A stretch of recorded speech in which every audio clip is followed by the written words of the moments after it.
Bonjour et bienvenue pour cette chronique hebdomadaire. Alors vous l'avez vu, la semaine passée c'était un tout petit peu compliqué. Donc on a vécu en fait cette période de crise de panique dont on attendait depuis quelques temps. Alors si vous discutez un petit peu avec les gens du milieu, si vous lisez un peu les articles qu'on peut trouver dans les journaux depuis quelques temps, alors ce qui est la bonne nouvelle c'est qu'en fait tout le monde savait, tout le monde était au courant et personne n'était vraiment surpris. Bon, en même temps on a quand même eu ce qu'on peut appeler deux grosses journées de panique ou de capitulation. Ça dépend comment vous voulez tourner les mots. Mais enfin, mercredi et jeudi passé, c'était quelque peu compliqué. Finalement, heureusement, pour l'instant en tout cas, on a réussi à stabiliser les choses. Alors, ce qui est assez sympathique dans cette histoire, dans cette espèce de mini-crash ou grosse correction qu'on a eu la semaine passée, c'est un peu de trouver les raisons. En fait, il n'y a pas vraiment de raison. Si vous regardez, il n'y a rien qui a changé. Économiquement parlant, c'est toujours la même chose. Les nouvelles économiques sont les mêmes. Il n'y avait pas franchement de chiffres économiques. La semaine passée, on a eu quelques discours, un petit peu des ébauches de discours de la part des gens des banques centrales, mais pas grand-chose qui aurait pu déclencher quoi que ce soit. Alors d'aucuns disent que ça pourrait être Ebola. Là encore, grosse interrogation. Quand on voit l'impact potentiel d'Ebola pour l'instant, c'est un petit peu difficile.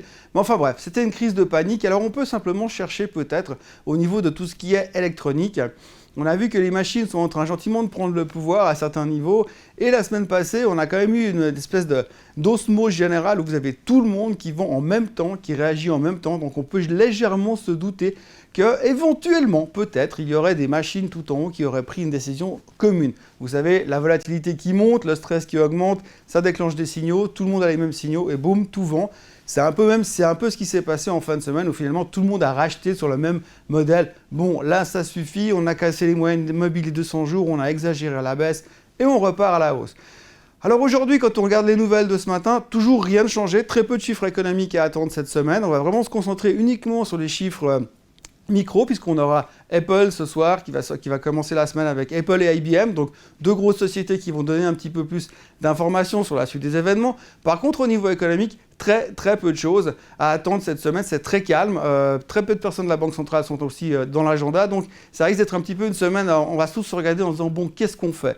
Alors ce matin, j'ai bien lu la presse, j'ai bien fait attention quand on demande ce qui va se passer maintenant. Alors là aussi, tout le monde est au courant. Alors, ne nous affolons pas, ce n'est pas le moment de racheter, il y a encore beaucoup trop de stress dans le marché, donc on peut encore corriger, on peut encore aller plus bas. Donc en gros, on ne savait pas avant que ça allait baisser, mais après on pouvait nous dire que ça devait baisser.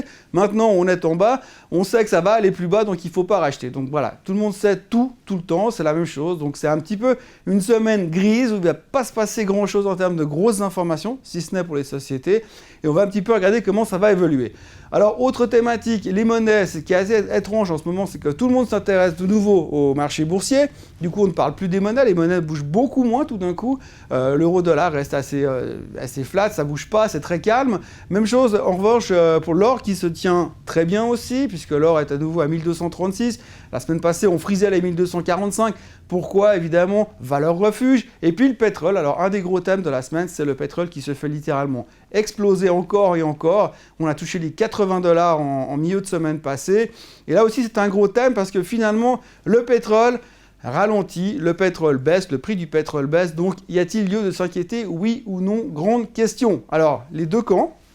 Le premier camp qui dit, oui, alors si le pétrole baisse, c'est bien parce que ça fait un espèce de soutien économique en fait aux consommateurs, puisque du moment où vous consommez moins de pétrole pour votre véhicule ou votre chauffage, donc du coup, vous pouvez allouer cet argent à autre chose. Ça, c'est la bonne nouvelle. Mais la mauvaise nouvelle, c'est que s'il y a autant de baisse dans le prix du pétrole, c'est qu'il y a moins d'acheteurs, donc potentiellement moins de croissance dans les pays en émergence, comme la Chine, par exemple. On pourrait se dire, peut-être que la Chine consomme moins, donc c'est pour ça que le pétrole baisse, et ça ne serait pas une bonne nouvelle. Donc voilà, on est plein d'interrogations et ça tombe bien parce que cette semaine, on n'a pas grand-chose à se mettre sous la dent. Donc on aura tout le temps pour réfléchir et se calmer un petit peu après la grosse semaine qu'on vient de vivre. Voilà, excellente semaine. Moi, je vous retrouve lundi prochain pour la suite des événements. À bientôt!